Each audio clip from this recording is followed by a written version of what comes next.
The story is a famous one. It's May of 1611, and the young Artemisia is painting in her studio.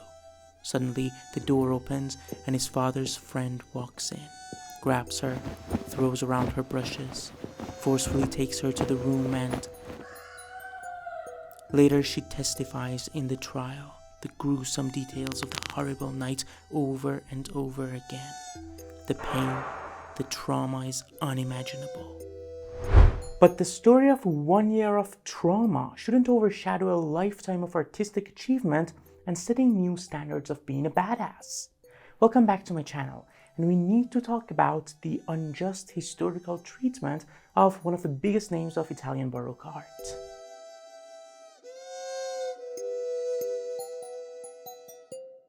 Her name is Artemisia Gentileschi, one of the most famous painters of the Baroque period in Italy, and in my opinion, one of the top 3 most important Italian Baroque painters in the 17th century.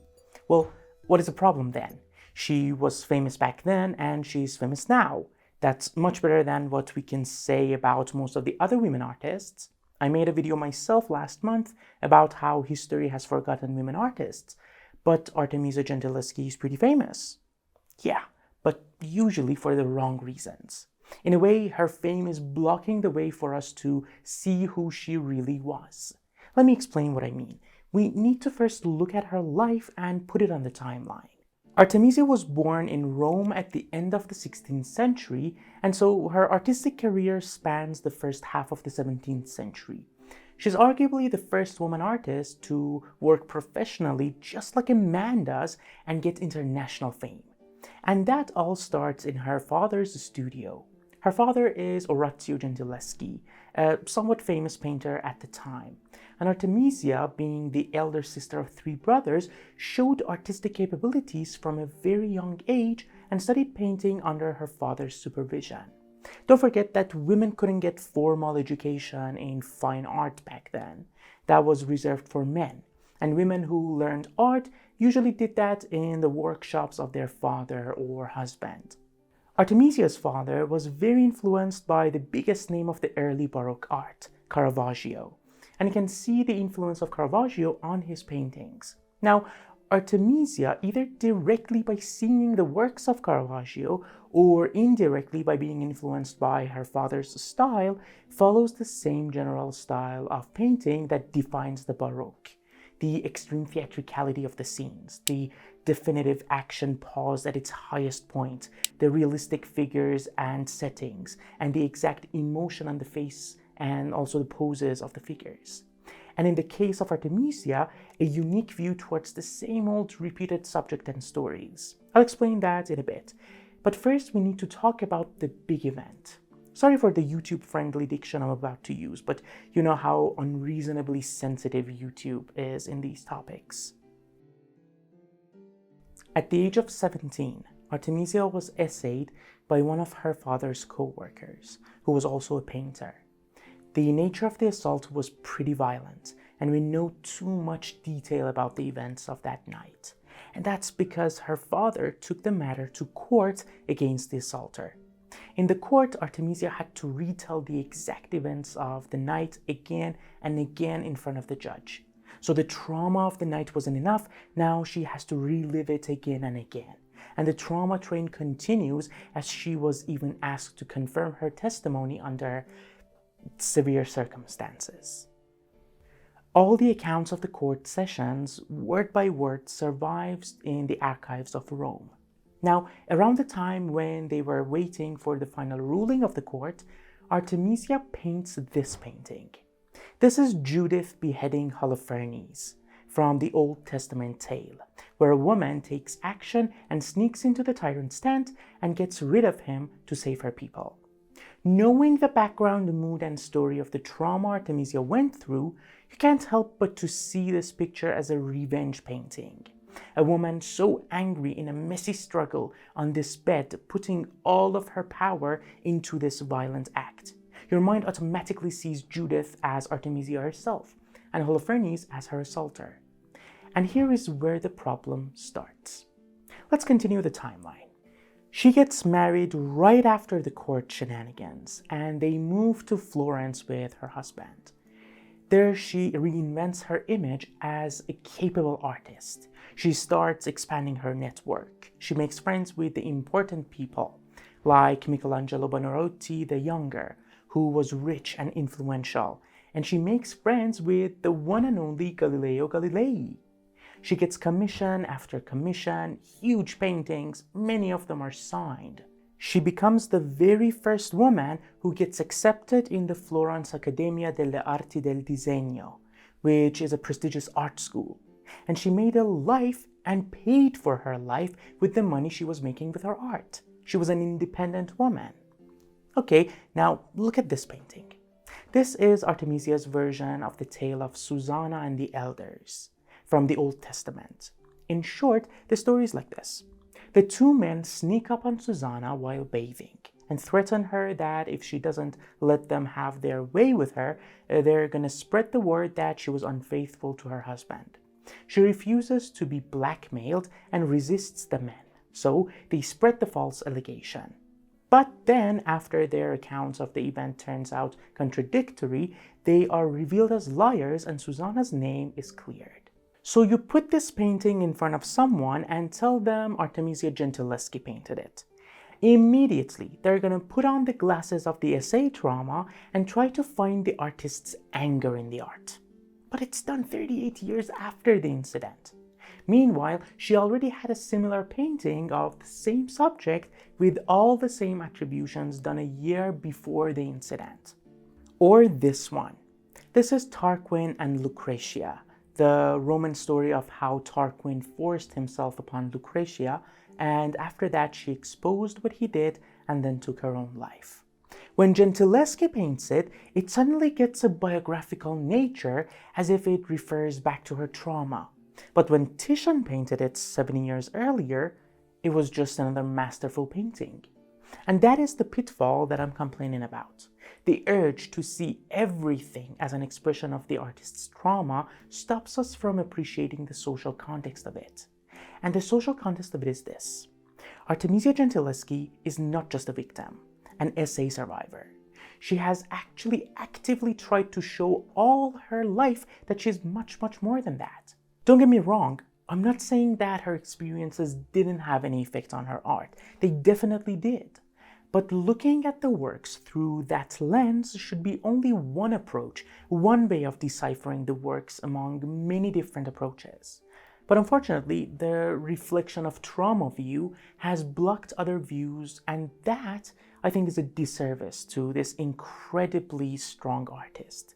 She's an independent powerhouse of an artist who learns reading and writing in her 20s at a time that it wasn't normal for women to be literate. She makes a network of powerful friends that help her get prestigious commissions. There are a lot of letters that survive now from Artemisia to her lover and her patrons and commissioners. I love these letters. They're fascinating. They give us a glimpse into the boss character that she had.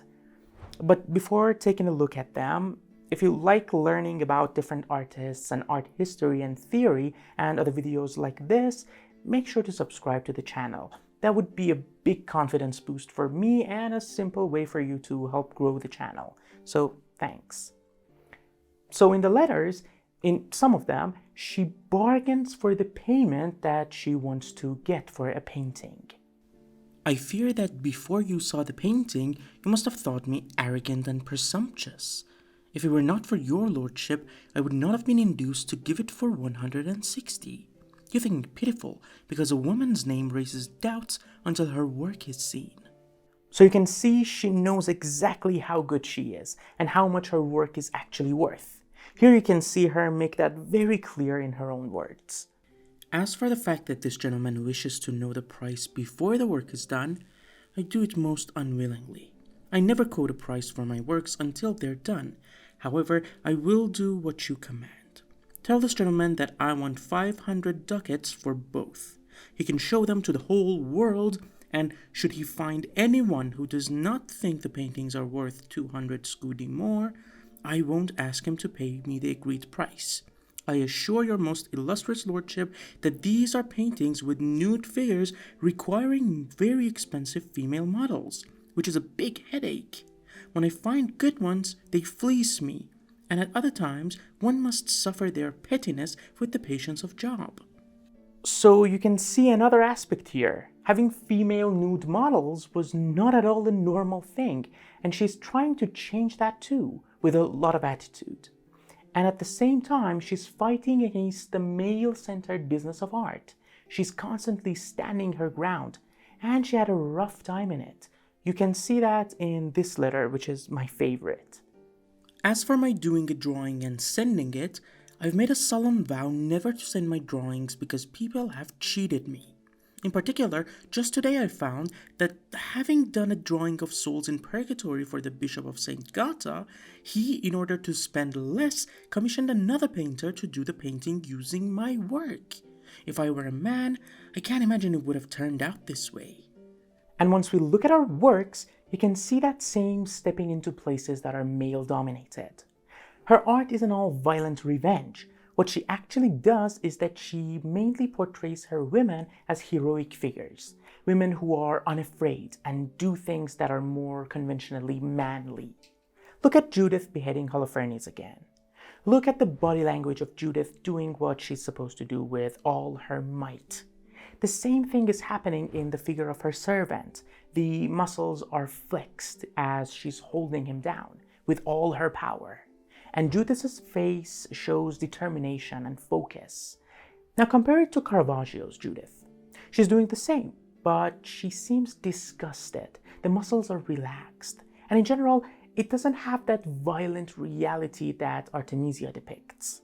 In her paintings of Susanna and the Elders, she depicts Susanna with the face of anguish. And although she's naked, there is no eroticism about her situation. There's no beautiful garden or lake, like other renditions of the story before. There's just Susanna in terror and resistance. Another trope that she paints a lot is her heroic women in the moment that they take their own life, like her many paintings of Lucretia and Cleopatra and the tragic story of Bathsheba. You keep saying that Gentileschi's art is not just a reflection of her trauma. Then why is like 80% of her paintings about women who've had traumatic experiences? Okay, two things. One, I'm saying the main theme of the paintings is the heroism and the power of the women, not the trauma. And more important than that, when you get a commission as an artist, most of the time you don't get to choose the topic. The commissioner gives you the topic. The rich dude contacts you and says, I want a Last Supper, I want a crucifixion, I want an Assumption of the Virgin, or I want a Susanna and the Elders, I want a Judith. So she usually didn't have control over the subject of the painting, but she had full creative choice over how she would depict it. And like someone sees her painting of Susanna and is like, I want something like that. That's how we niche down in our area of art right now. So that's the reason why there is a certain type of subject she does more. Finally, I want to point out something. This whole thing is a little paradoxical. Artemisia Gentileschi's name used to be a name with just a story attached. She really came back to art history studies and became important in the 1960s and 70s with the second wave of feminism. And what happened back then was that Artemisia gained traction again because of the history of the essay and the trial and how it would have affected her art. So if it hadn't been for the whole insistence on the victim narrative, we might not have had enough information about Artemisia and have a chance to get to know this wonderful character. But in general, I think we need to move away from the novel character Artemisia, the comic book Artemisia, the romantic movie character, and the tragedy court theater character, to really appreciate the badass painter that moved away from her trauma and carved her own name in a male-dominated art scene and really paved the way for other female artists who entered the scene in the next generations. At least that's what I think. So I'm curious to read your ideas on this balance between biographical and social context in approaching an artist's work and their biography in the comments. Thanks for watching until the end. If you like videos like this, talking about art history, art theory, and media, make sure to subscribe to the channel. And if you like this video, make sure to like it and check out the ongoing playlist that I'm making about women we should know in art history. Thank you again for watching, and I'll see you in the next one.